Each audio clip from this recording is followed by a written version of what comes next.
वर्तमान में युवाओं ने अपनी काफी एक्सपेक्टेशंस पाल रखी हैं और एक्सपेक्टेशन होना भी आवश्यक है। इस बदलते परिवेश में आज किसी भी जॉब को ग्रैब करना या किसी भी पोजीशन को ग्रैब करना बहुत कठिन काम हो गया है और जिसको हम आसानी से नहीं पा सकते, उसके लिए हमें बार बार कॉम्पिटिटिव एग्जाम पास करना पड़ता है। इसीलिए आज मैं उन चीज़ों की बात कर रहा हूँ जिनसे आप किसी कॉम्पिटिटिव एग्जाम को सीख सकते हैं, अपने आप को डेवलप कर सकते हैं कि उस कॉम्पिटिटिव एग्जाम की प्रिपरेशंस कैसे की जाए।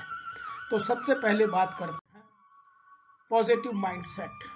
किसी भी एग्जाम को, चाहे वो एकेडमिक हो चाहे वो प्रोफेशनल हो, किसी भी एग्जाम को पास करने के लिए आपका पॉजिटिव माइंडसेट होना बहुत आवश्यक है। कभी भी किसी काम के लिए नेगेटिव माइंडसेट से काम नहीं चलता।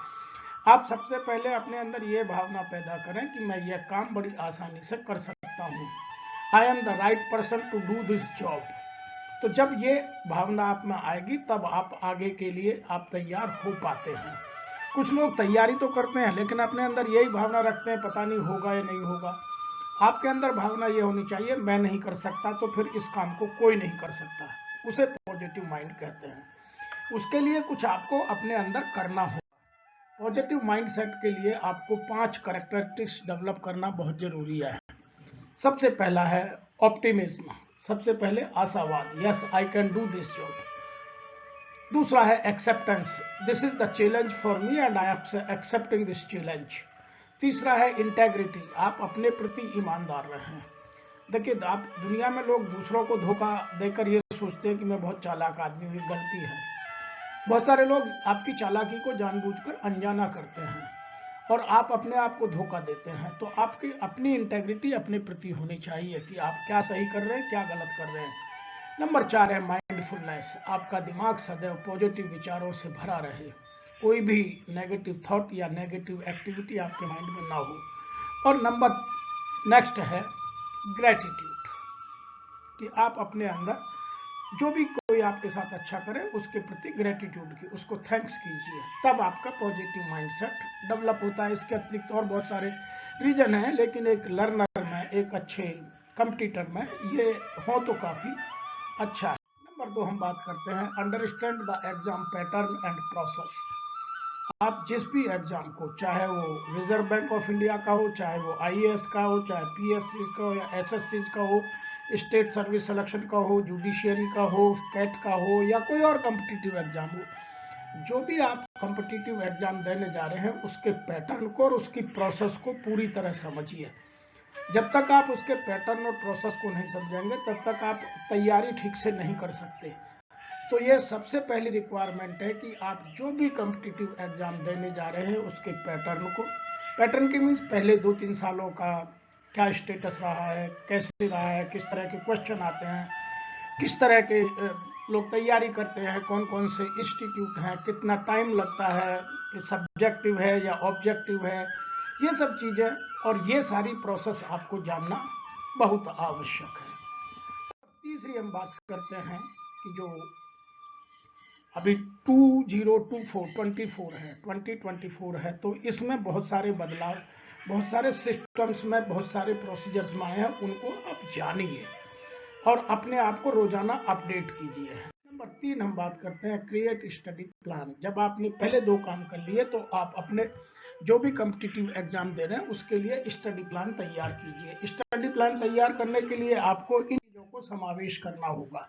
सबसे पहले क्या करना होगा, नंबर 1 आइडेंटिफाई योर गोल, आपका उद्देश्य क्या है, यह बिल्कुल क्लियर होना चाहिए। Number 2 choose the best planning medium for you, आप कोई भी प्लानिंग मीडियम लीजिएगा, वो जो भी हो, बहुत सारे तरीके हैं, उनको आप चूज कीजिए और उस हिसाब से अपनी प्रिपरेशन को आगे बढ़ाइए। Number 3 break your studies into smaller task, आपका बहुत बड़ा टास्क को आप छोटे छोटे टुकड़ों में, पहले मंथली, फिर फोर्टनाइटली, फिर वीकली, फिर डेली, फिर आवरली, उस हिसाब से अपने प्लान को बांटिए कि रोजाना मैं कितने घंटे पढ़ूंगा और कितने बजे से कितने बजे तक किस सब्जेक्ट को और किस मेथोडोलॉजी से पढ़ूंगा।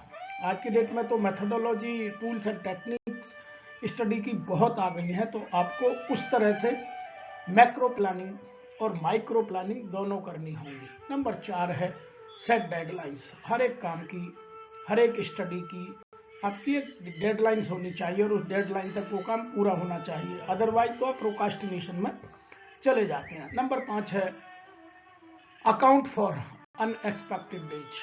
कभी कभी जीवन में आपके चाहते या ना चाहते हुए ऐसा समय आ जाता है कि जिसको आपको आगे जाकर एडजस्ट करना है, तो कुछ समय ऐसा अपने पास अवश्य रखिए कि यदि कोई भी काम नहीं है तो उनमें जो मेरा किसी कारण से पुराना काम पेंडिंग हो गया है, मेरी स्टडी छूट गई है या मेरी कोई एक्टिविटी रह गई है, तो मैं उसको कंप्लीट करूंगा। नंबर 6 है स्पेस आउट योर टॉपिक्स।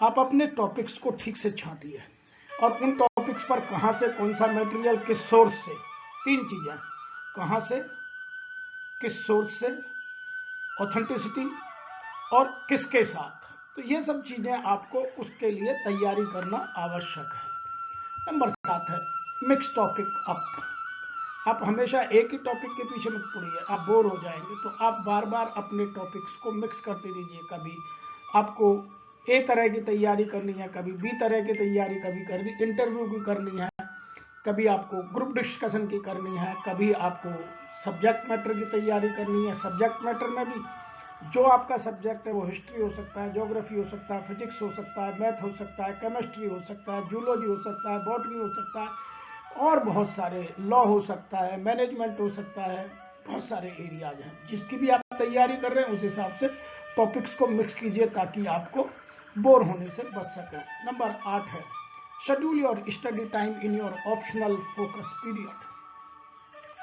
आप अपने आप को हमेशा फोकस्ड रखिएगा और अपनी स्टडी को शेड्यूल करते रहिएगा और ऑप्टिमल फोकस्ड पीरियड जो आपका है वह डिसाइड करते रहिएगा, अन्यथा आपका समय आगे चला जाएगा और आप पीछे छूटते चले जाएंगे। नंबर 9 पर बात करते हैं डोंट ओवर कमिट। आप अपने साथ, जो मैंने इंटेग्रिटी की बात की थी, आप उतना ही कीजिए जितना आप आराम से कर सकते हैं।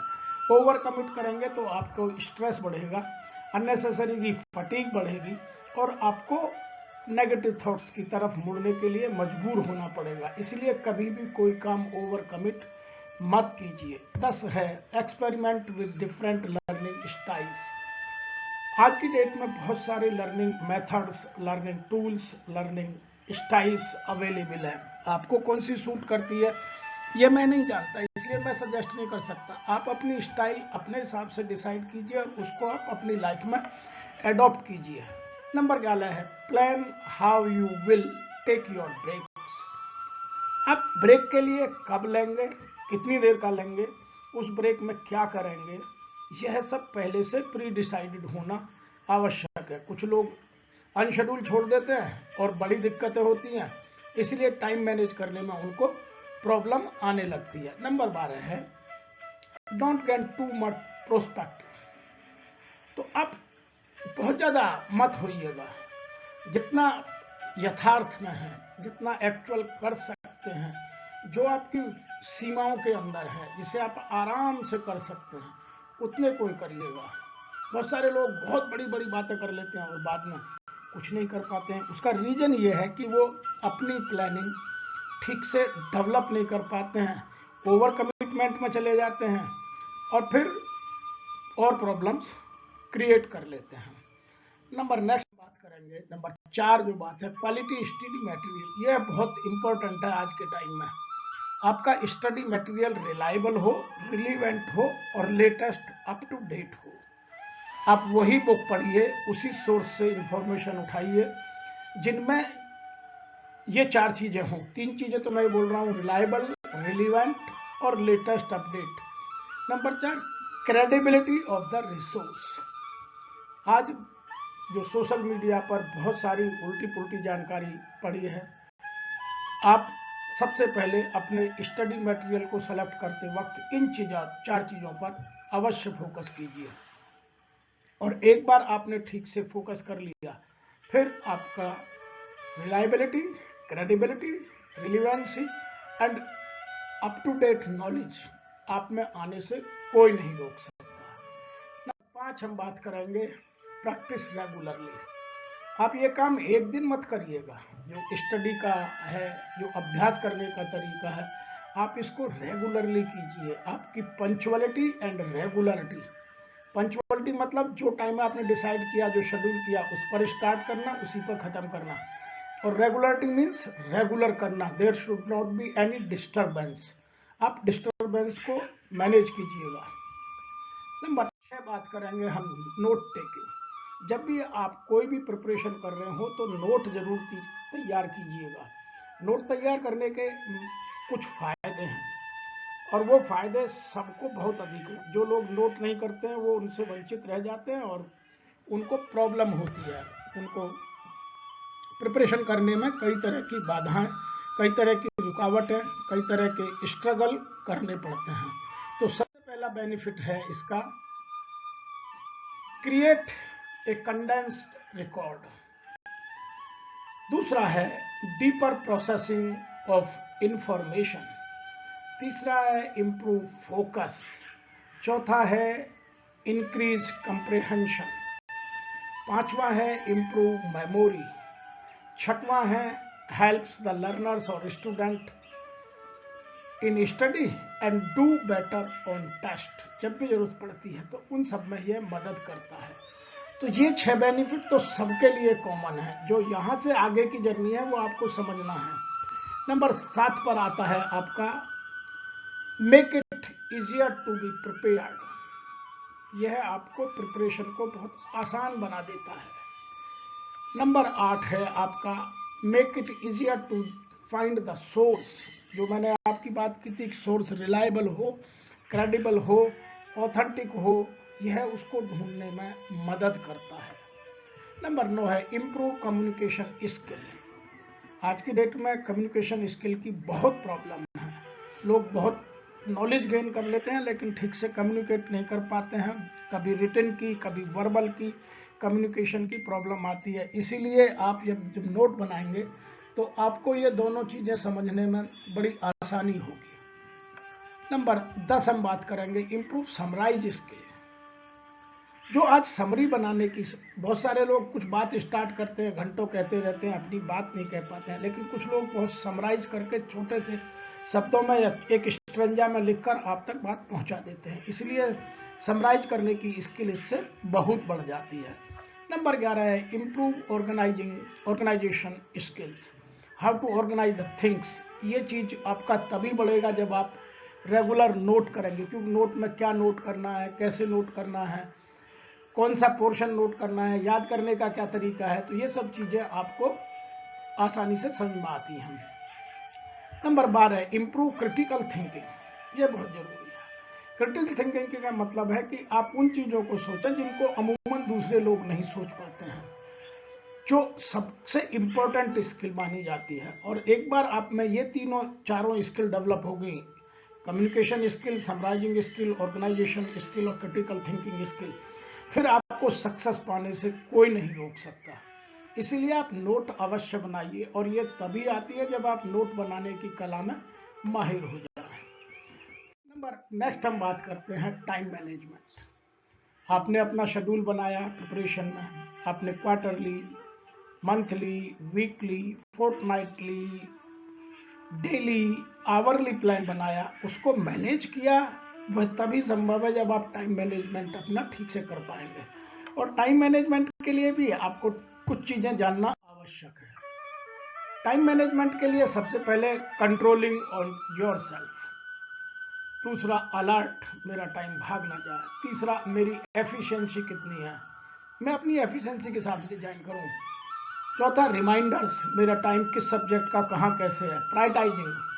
और फिर अगेन प्लानिंग। तो ये प्लान डू चेक एक्ट का एक खेल है। मैं जो प्लान बनाऊं उसको अपनी एफिशिएंसी के हिसाब से अपने टाइम मैनेजमेंट में ढालूं। तो टाइम मैनेजमेंट हर एक व्यक्ति का अपना अपना अलग अलग है। कुछ लोग कौन सा टूल यूज कर रहे हैं, कौन सी टेक्निक यूज कर रहे हैं, कौन सी मटेरियल को यूज कर रहे हैं, कुछ बहुत कंडेंस को यूज करते हैं, कुछ बहुत वास्ट को यूज करते हैं। तो आपके अपने ऊपर है। तो आप अपने हिसाब से अपना समय प्रबंधन अवश्य कीजिए। नंबर 8 बात करेंगे स्टे हेल्दी। क्योंकि जब आप किसी भी कॉम्पिटिटिव की तैयारी करते हैं तो स्ट्रेस लेवल बढ़ने की कुछ संभावना बहुत अधिक रहती है। तो उसके लिए आपको अपने स्वास्थ्य का, मेंटल और फिजिकल दोनों का ध्यान रखना बहुत आवश्यक है। उसके लिए भी मैं आपको कुछ टिप्स देता हूँ। आपको यदि हेल्दी रहना तो इन 4 चीज़ों को फोकस करना होगा। Number 1, drink more water. आप पानी पीने जितना अधिक से अधिक पी सकें उतना पीजिए। दूसरा, एक्सरसाइज रेगुलरली। नंबर 3 है ईट हेल्दी फूड। और सबसे ज़्यादा इम्पोर्टेंट है रिड्यूस योर स्ट्रेस, ताकि आपको कोई मेंटल प्रेशर ना बन जाए। और जब भी आप इन चारों कामों को करेंगे तो आप फिजिकली और मेंटली दोनों रूप से स्वस्थ रहेंगे। और अच्छी तैयारी, अच्छा कंपटीशन वही लोग बीट कर पाते हैं, वही लोग ये सेंटेंस बोलते हैं, बीट द बेस्ट, जो इन सब चीज़ों को अपने अंदर समाहित कर लेते हैं। नंबर 9 पर बात करेंगे हम, मिनिमाइज रेस्ट्रिक्शंस। जब भी आप कंपटीशन की तैयारी करते हैं तो बहुत सारी रेस्ट्रिक्शंस अपने इर्द गिर्द आप पैदा कर लेते हैं। इसलिए उसको करने से पहले आपको अपनी बाउंड्रीज तय करनी पड़ेंगी। मैं किन किन से मिलूंगा, किन से बिल्कुल नहीं मिलूंगा, किस तरह का साहित्य पढ़ूंगा, किस तरह के मैं गेम्स खेलूंगा, किस तरह का मैं अपना डेली रूटीन बनाऊंगा। मैं सोशल मीडिया पर बिल्कुल नहीं जाऊंगा। मैं अपना फ्रेंड सर्किल मैं केवल वही लोग रखूंगा जिनसे मेरा कंपटीशन को पास करने में मदद मिलेगी। तो ये सब चीज़ें आपको बाउंड्री सेट या मिनिमाइज रेस्ट्रिक्शन के अंदर तय करनी पड़ेंगी। बहुत सारे लोग 1-1 घंटे 2-2 घंटे सोशल मीडिया पर लगे रहते हैं। वह फेसबुक हो सकता है, वह एक्स हो सकता है, वह और कुछ हो सकता है, लेकिन वह भूल जाते हैं कि मैं कंपटीशन की तैयारी कर रहा हूँ। तो वो अपने प्रति अपनी इंटेग्रिटी डाउटफुल कर लेते हैं। जो मैंने शुरू में कहा था कि आप अपनी इंटेग्रिटी 100% इंटैक्ट रखिए, तभी आप कॉम्पिटिटिव एग्जाम को पास करने के मिनिमम रिक्वायरमेंट को फुलफिल कर आगे बढ़ सकते हैं। तो जितनी भी डिस्ट्रैक्शंस हैं उन सबको अपने से दूर कर लीजिए, बाउंड्री बनाते चले जाइए। नंबर पर हम बात करेंगे सीक क्लैरिफिकेशंस। जब भी आप कोई तैयारी करते हैं तो बहुत सारे डाउट आ जाते हैं। उन डाउटों को दूर करने के लिए आपको क्लैरिफिकेशंस लेने होंगे। तो उसके लिए 2 चीज़ें बहुत ज़रूरी है। सबसे पहली ज़रूरी है अंडरस्टैंडिंग द कंसेप्ट। आप जो भी तैयारी कर रहे हैं उसका कंसेप्ट आपको अंडरस्टैंड करना है। दूसरा, जो आपके डाउट हैं वो रिलायबल रिसोर्स से मिनिमम टाइम में उनको दूर करना है। तब आप बेहतर तैयारी कर पाएंगे, टाइम शेड्यूल से अपने आप को रेस्ट्रिक्ट कर पाएंगे, टाइम के हिसाब से अपने आप को मैनेज कर पाएंगे। नंबर 11 पर बात करते हैं स्टे कंसिस्टेंस। आपकी इस एक्टिविटी में कंसिस्टेंसी होनी चाहिए, इसमें उतार चढ़ाव नहीं होने चाहिए। रोजाना आपका टाइम, आपका समय, आपका मीडिया का टाइम, आपका अपने खाने का टाइम, अपनी प्रोसेस का टाइम, ये सब चीज निश्चित करते हुए आपको अपने आप को कंसिस्टेंसी मेंटेन करने की आवश्यकता है। अधिकतर लोग कंसिस्टेंसी में ही प्रॉब्लम क्रिएट कर लेते हैं। एक दिन वो 4 घंटे पढ़ लेते हैं, दूसरे दिन गायब हो जाते हैं। यह बड़ा इरेटिक प्लान है। आप अपने प्लान को कंसिस्टेंसी में बदलिए। मैं आपकी सफलता की गारंटी दे सकता हूँ। जो लोग इन चीज़ों को सिस्टमेटिकली यूज करते हैं, मैं उनके साथ हूँ। मैंने अपनी लाइफ में बहुत सारे ऐसे बच्चों को देखा है जिन्होंने बिना किसी दूसरे की मदद से अपने इन चीज़ों को डेवलप कर बड़े से बड़े एग्जाम को पास किया है। नंबर 12 पर बात करते हैं रिवीजन स्ट्रेटेजी। आप पूरे सब्जेक्ट को दोबारा रिवाइज नहीं कर सकते, तो आपको बनाना है अपना रिवीजन प्लान। और रिवीजन प्लान बनाने के लिए किसको रिवाइज करना है वो 100% फोकस्ड होना जरूरी है। उसके लिए आवश्यक है आपको अर्जुन की तरह अपने सब्जेक्ट पर और अपनी क्वेरीज पर, कि मेरी कहाँ क्वेरी पैदा होगी उसको मैं रिवाइज करके दूर करूँ, उन पर फोकस करना आवश्यक है। ये सब आपकी रिवीजन स्ट्रेटेजी का हिस्सा होना चाहिए। नंबर 13 पर है स्टे अपडेटेड। न्यूज़पेपर पढ़ना, मीडिया से कुछ न्यूज़ निकालना, अच्छी मैगजीन पढ़ना, तो आपको अपडेट करने के लिए जो लेटेस्ट टूल्स एंड टेक्निक्स हैं उन सबको यूज करना बहुत आवश्यक है। मैं इसके लिए बहुत सारे तरीके भी बता सकता हूं, लेकिन क्योंकि सबके अलग अलग रिसोर्सेज हैं, कुछ लोग रूरल बैकग्राउंड से हैं, कुछ सेमी अर्बन से हैं, कुछ अर्बन से हैं, कुछ मेट्रोपॉलिटन सिटी से हैं, कुछ कॉस्मोपॉलिटन सिटी से हैं, सबकी आवश्यकताएं अलग अलग हो सकती हैं। इसीलिए आप अपने अपडेट करने के तरीके को अपने हिसाब से चूज कीजिए, लेकिन अपडेट अवश्य कीजिए। आपको लाइब्रेरी से पढ़ा जा सकता है, आपको पब्लिक प्लेस का जो कॉमन प्लेटफॉर्म है उनसे कुछ चीज़ें पाई जा सकती हैं। आप जिस कॉलेज में या जिस कोचिंग सेंटर में जाते हो वहाँ से इन चीज़ों को यूज कर सकते हैं, लेकिन अपडेट अवश्य रहिए। बहुत सारे लोग अपना एक व्हाट्सएप पर एक सर्किल बना लेते हैं और जो इन्फॉर्मेशन जिसके पास आती है वो एक दूसरे को शेयर करते हैं। इस तरह से पूरे ग्रुप के लोग अपडेट रहते हैं। तो आज की डेट में बहुत सारे टूल्स एंड टेक्निक्स हैं। नंबर 14 में बात करूंगा मॉक इंटरव्यू।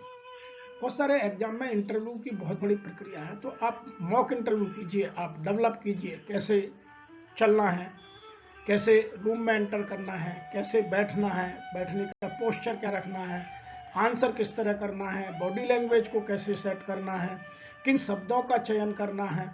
तो ये सब चीज़ें एक्सपीरियंस से आती हैं। इसीलिए मॉक इंटरव्यू की प्रोसेस आज की डेट में बहुत इंपॉर्टेंट प्रोसेस है।